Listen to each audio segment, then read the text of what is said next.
Hey, all, Scott Horton here. It's always safe to say that one should keep at least some of your savings in precious metals as a hedge against inflation. And if this economy ever does heat back up and the banks start expanding credit, rising prices could make metals a very profitable bet. Since 1977, Robertson Roberts Brokerage Inc. has been helping people buy and sell gold, silver, platinum, and palladium, and they do it well. They're fast, reliable, and trusted for more than 35 years. And they take Bitcoin. Call Robertson Roberts at 1-800-874-9760 or stop by rrbi.co. All right, y'all, Scott Horton Show. Check out the website, scotthorton.org. I got more than 4,000 interviews in the archives there going back to 2003. And sign up for the podcast feeds there, scotthorton.org. Follow me on Twitter, at Scott Horton Show. All right, introducing Ray McGovern. Way back when, he was the chief of the Soviet division of analysts at the CIA. He worked there for 27 years, was the morning briefer for H.W. Bush, vice president in the Reagan years. And he is the co-founder of a group called Veteran Intelligence Professionals for Sanity. And ever since the dawn of the terror war, they've been putting out these memos, kind of open-sourced, retired intelligence professionals urging our government to mostly stop doing the wrong thing and sometimes start doing the right thing. And they got a new one like that. It's published today at antiwar.com. Merkel urged to temper NATO's belligerence. Welcome back to the show, Ray. How are you doing? Thanks, Scott. Doing well. And you just got back from Russia, am I right? That's right. Mm-hmm. Tell me all about it. Well, we were the first U.S. delegation to visit Crimea since the coup in Kiev and the annexation of Crimea to Russia. Even though we were a completely unofficial and unblessed delegation, we made quite a splash in the Russian newspapers, and we were able to celebrate there in Yalta, in that historic place, the 75th anniversary of the Nazi attack on Russia, which resulted in 25 million, I say again, 25 million people killed, 12 million of them civilians. So World War II is still an ever-present reality there. And we had it was a pleasure. We met 5 World War II veterans and 1 Afghanistan war veteran from the Russian side. And it was just really, really very moving, the whole thing. And we lightened it up a little bit. Elizabeth Murray, one of our veteran intelligence professionals for Sanity, was along, and she's a terrific swimmer. So she spent a lot of time in the Black Sea and persuaded 4 of those 5 World War II Russian generals to join her and others of our delegation for a swim for peace and friendship, which was just really, really great. And they're good video of Russians and Americans jumping into the Black Sea to sort of celebrate the end of terrible things and hopefully a new beginning. Yeah, well, that's great. I really appreciate the effort, and I think that, things like the Committee for East-West Accord and groups like yours going and doing these kinds of things are so important right now. Obviously, you agree that's why you're doing it, because so much is coming between the U.S. and Russia these days. And, I had an interview with Joe Loria the other day about these issues as well. And we talked about just how powerful the narrative is, how difficult it is for someone even like you to say, hey, look, I'm the former chief analyst of the CIA's USSR division, and I'm telling you that some things are kind of messed up here. We need to take a look at the American side of this equation and what our leaders are doing that are making matters worse, not better, that kind of thing. And yet, to break through the official narrative that Putin is Hitler or Putin is a czar or Putin is Stalin and he's intent on conquering all of Eastern Europe again and this, that, the other thing, is so powerful and so kind of uniform and bipartisan and all the different, adjectives that keep consensus in D.C. What do we do about it? How can we really break through this and get people to recognize? Because after all, Ray, what we really need them to come to grips with is that our side started it. But man, no one in media, no one in power, in think tank land, in government ever wants to admit that, other than, on the very margin. You're talking about the current wave of tensions that began with the coup in Kiev? Sure, yeah. Or you could even go back to the overthrow of the Orange coup of 2004 if you want. I mean, the whole Cold War of the Bush-Obama years has certainly, I mean, if you want to just go back to 14 for the most recent wave of conflict. But ever since Putin was the first person to call George W. Bush on 9/11 and say, I'm at your service, we've been picking a fight with them. Mm-hmm. Yeah, Scott, let me go just spend one more minute on the history of all this. When you ask an American, who won World War II? Well, we did. And how did we win it? We invaded Normandy on June 6, 1944, and we beat the Germans. Now, they don't have any idea of the fact that the Soviet Union, with some help from, Studebaker factory and other people creating and making arms for the Russians, that was the Russians that turned back the Nazis in Stalingrad, where they lost 2 million people. Stalingrad. The Nazis only lost only 1 million at Stalingrad, but they lost, okay? And they had to tuck tail and move back. And we finished them off, sure, but it was the Russians that lost all those casualties. The other thing is that being in Sevastopol, which is in the Crimea, it's the major Russian naval port. It's the only one that's ice-free all year. It was set up by Catherine the Great, same time as our revolution, and Putin was not about to let that go to become part of NATO. Now, what I'd like to point out is that Sevastopol was attacked in the first days of the Nazi attack on Russia. They surrounded it because it was a very powerful naval battery, and took a long time for them to subdue them. But then the Nazis left several 100,000 people there to die of starvation. Last thing I'll say is that we were in St. Petersburg, used to be Leningrad, and we all know, or again, that's a false statement. We all don't know that the siege of Leningrad by the Nazi forces continued for 900 days. I visited the cemetery there with 2 million parts of various bodies, or I should say 2 million bodies with various parts are buried in these heaping mounds. Now, Putin had a big brother. He died during the siege of Leningrad, and that has to say something to Putin and to people of his age group about the realities of war that are completely lost on someone like Obama, someone like the sophomores that are advising him. And that's very dangerous, because if you don't have any sense of what real war is like, you can't make judicious decisions when you saber rattle and do other things along the Russian border. So that's the background of all this. And what we try to do in this memorandum, and this is the second time we addressed a veteran intelligence professionals for Sanity memorandum to Angela Merkel, the Chancellorin of Germany. Last time was 2 years ago. And we knew it was coming because the Wales NATO summit, which took place 4 to 5 September 2014, was right in the wake of the coup in Kiev and the annexation of Crimea. And there were lots of people trying to persuade everyone that we had to, up the ante and meet the Russian threat.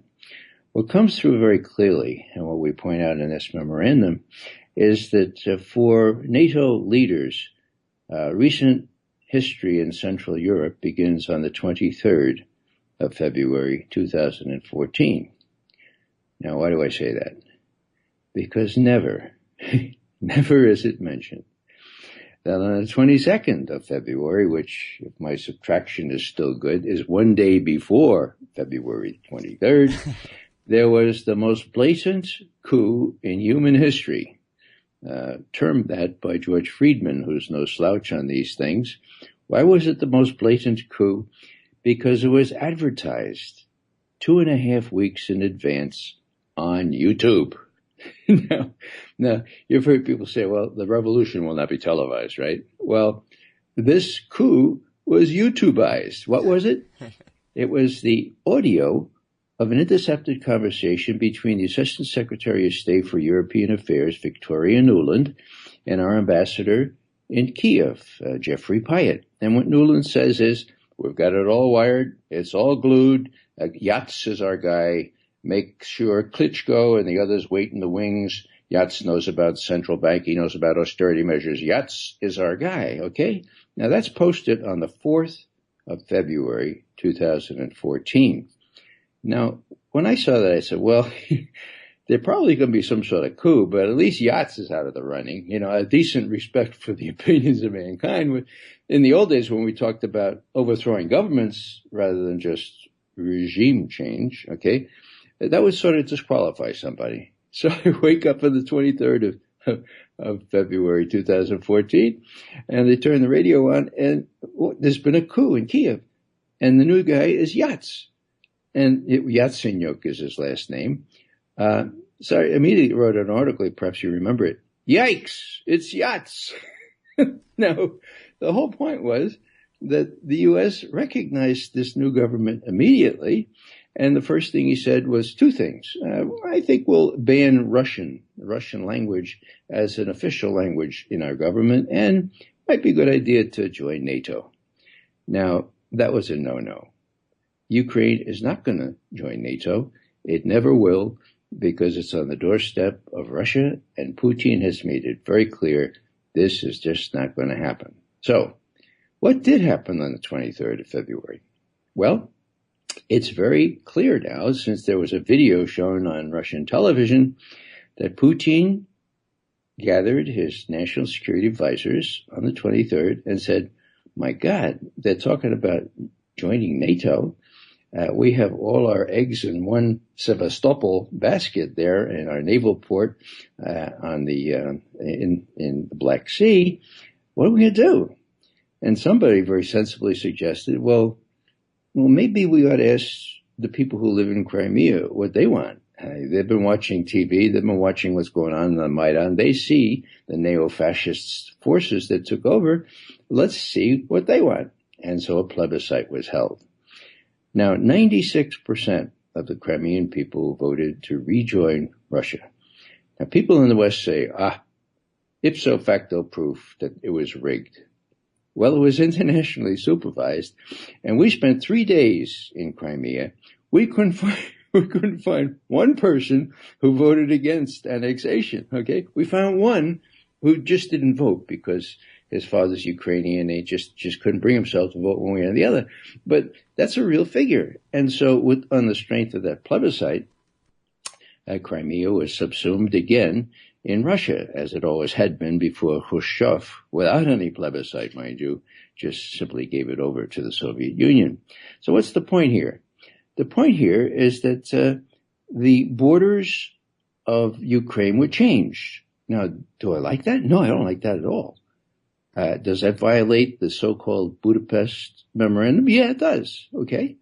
But there were three provisions in the Budapest Memorandum. This was the one that was signed between Britain, France, U.S., and Ukraine and Russia, that provided that the territorial limits of Ukraine would not be changed.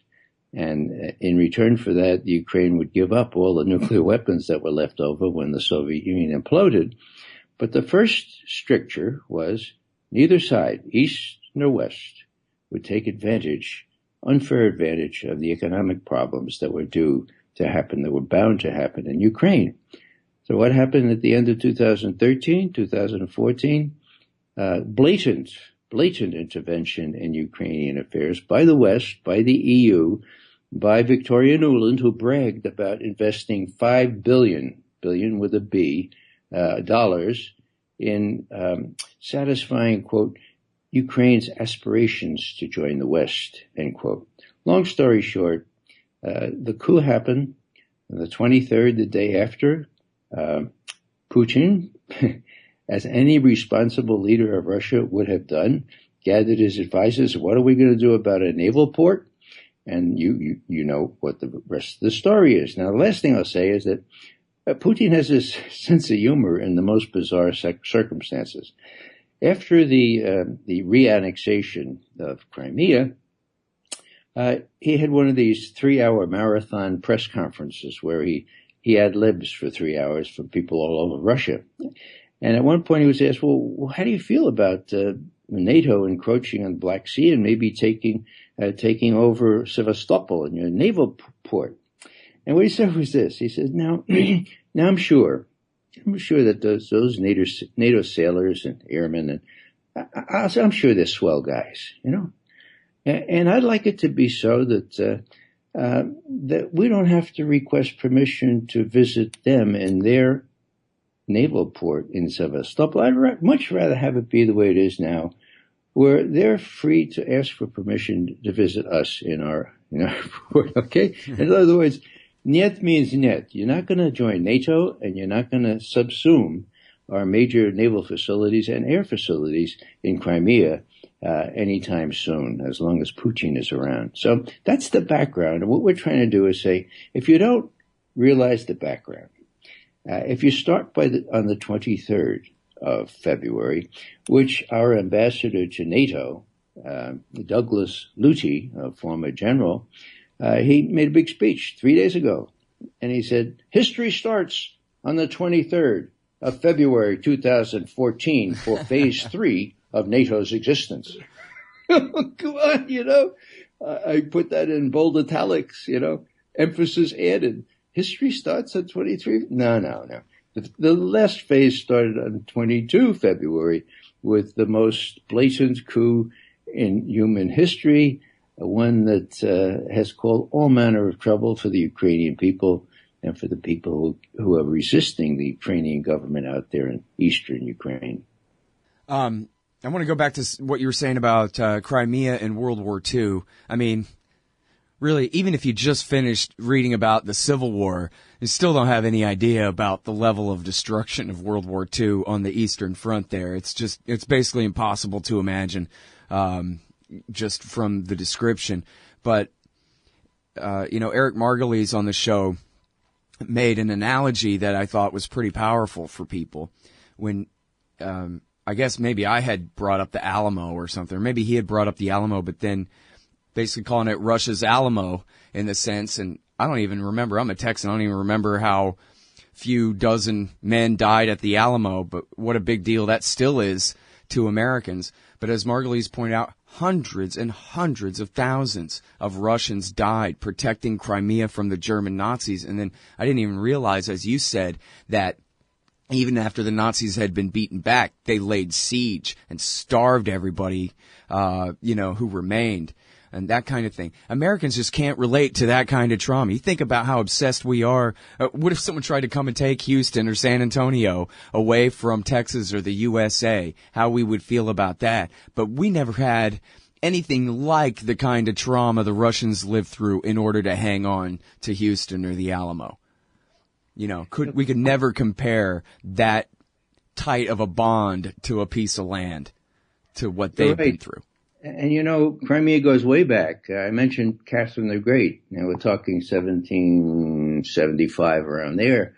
But then there was the Crimean War. You remember, forward, the light brigade, charge for the guns, he said. Into the valley of death rode the 600. Now, those were Brits. They shouldn't have been there. But they were trapped. And I was in that valley. We were, our whole delegation, combed through that valley. It was the most foolish valley to pick to try to get into Sevastopol. It was almost as bad as what we're doing in Afghanistan right now with the train factor. So this has a long history, and it speaks to Russia's final expansion into what is now Russia proper. And that didn't really happen until we had long since been out of the Renaissance and into the modern era. So that's why they feel a couple of centuries behind us. But now they've caught up, and they need to be respected, and their interests need to be respected. And that's what hurts. They don't want to be a second-class citizen. They want due respect and whatever honor is due them for having fought the Nazis to a standstill and then drove them back into Western Europe. And if you don't have that kind of sense of history, then you don't realize why it is that Putin and his generals, when they look at what's going on along their borders in Poland, 31,000 troops, 17,000 of which for U.S., 2,000 troops in Ukraine itself? My God, put yourself in Putin's place, which is, that was my stock in trade. We had to try to think like the Russians did. Well, there would have to be some sort of rationale behind that. And Putin's not going to get off telling his generals, oh, this is just rhetoric. This is just the military-industrial complex trying to make more money, and they're making it hand over fist. Don't worry about it. We've got a nuclear deterrent here. He can't do that. He's got no option to do that. His generals have to protect, as all generals do, against what they don't understand, namely a buildup that is not justified by anything that the Russians are doing. The last thing I'll say, I was just piecing this together this morning in my own mind. Last time, 2 years ago, when we warned Angela Merkel about listening to people like the General Breedlove or Strangelove or whatever his name is, Breedlove, I guess it is, who was head of NATO forces up until 2 months ago.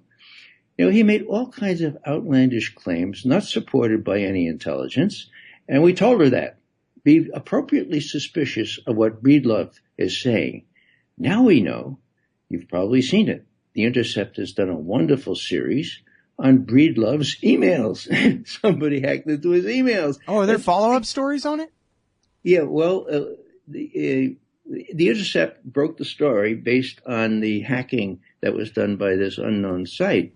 But the most recent thing is Breedlove acknowledges them as genuine and tries to defend them, whereas they're patently designed to go behind Obama's back to people like Colin Powell or Wesley Clark or some of these neoconservatives in town and get Obama to start a war with Russia. It's very clear. It's in the emails, okay?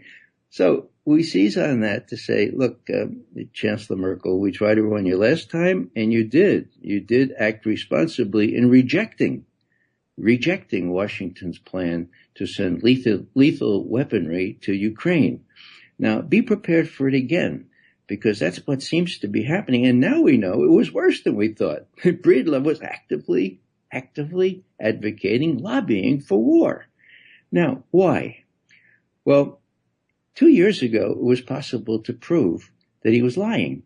First, he embellished, fuzzy photographs and all that kind of thing. Then he lied about divisions, tanks, and everything coming into the eastern Ukraine from Russia. It was patently false, and the Germans' intelligence service told Merkel that. Now, I'm asking myself, what's different? Well, this time around, they're not even fabricating intelligence. They're just saying, Russia ceded Crimea. Russia started this whole thing. Russia is threatening the... None of that is true, but they don't even adduce even doctored evidence, even outlandish claims such as the ones that Breedlove clearly did. So, right.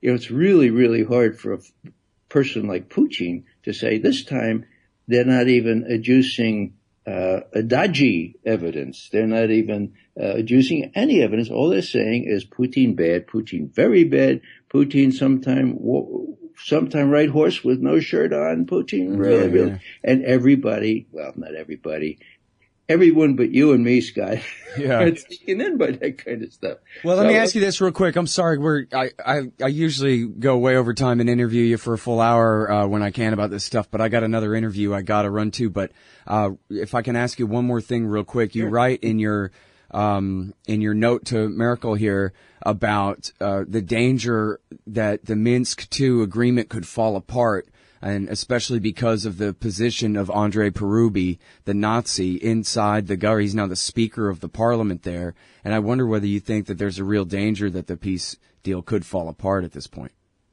Well, there is that ceasefire, I guess. It's not really a peace deal. The thing that the only hope I have, really, is that when push comes to shove, as was indicated yesterday when the Kremlin released pretty much the essence of a telephone conversation between Putin and Obama. When push comes to shove, at the highest level, they can talk these things out and make cooperation work to an extent on very delicate issues like Syria. That's the only good news. The other is all very, very, very negative. And again, it's even the German foreign minister said, artificially saber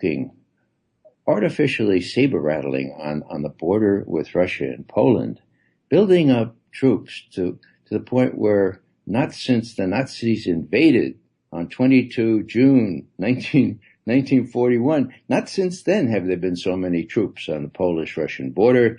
That makes no sense at all, says Steinmeier. And that's one reason we wrote to Merkel. We think that Steinmeier and Merkel will be a moderating influence on what happens in Warsaw. I'd say tomorrow and the next day. And we truly hope that's the case. Yeah. Hey, one more thing here for you too, Ray. Can you imagine if it had been Hillary and not Obama that Breedlove was trying to push into this thing? Her entire incentive and the entire structure of what she needs to do in her head is based on whether she can get this or that general to personally like her or not, in a George W. Bush kind of way to be the last person in the room to talk to her. And where Obama resisted, I can't imagine her resisting. Well, WikiLeaks has issued another treasure trove of emails from Hillary and Larry Johnson, one of our veteran intelligence professionals for Sanity, who writes his own blog at No Quarter.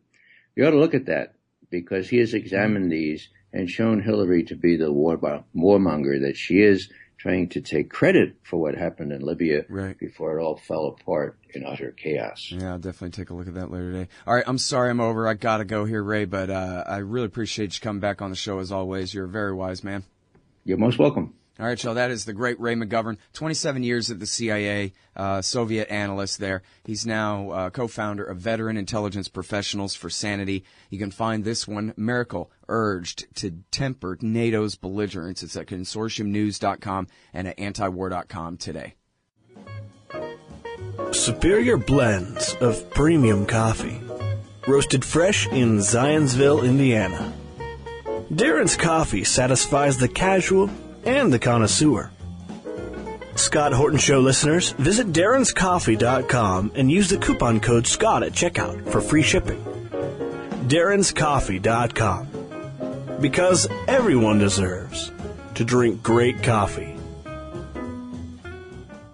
Hey, Scott Horton here to tell you about this great new book by Michael Swanson, The War State. In The War State, Swanson examines how Presidents Truman, Eisenhower, and Kennedy both expanded and fought to limit the rise of the new national security state after World War II. If this nation is ever to live up to its creed of liberty and prosperity for everyone, we are going to have to abolish the empire.